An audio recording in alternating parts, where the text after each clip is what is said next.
500 ভোটারের বেশি নাম। কোচবিহার উত্তর কেন্দ্রের খাপাইডাঙ্গার ঘটনা।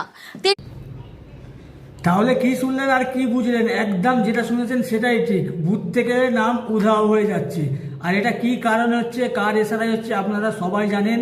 আর আপনারা এতদিন পশ্চিমবাংলার টিএমসিকে ভোট দিয়ে এসেছেন। যদি তারা না এটা কিছু সমাধান করতে পারে তাহলে তাদের ঘরে ভোট দেওয়ার কোনো মানেই হয় না।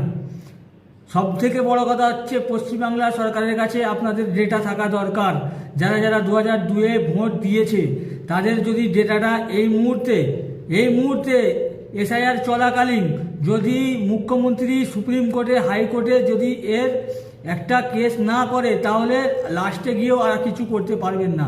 এখন একমাত্র পশ্চিমবাংলা সরকার এই এসআইআরটাকে রুখতে পারবে। যে এই নামগুলো 2002-এ ছিল এখন কেন দেখা যাচ্ছে না? চুনাও আয়োগের গণ্ডগোল, ইচ্ছাকৃতভাবে এটা হচ্ছে।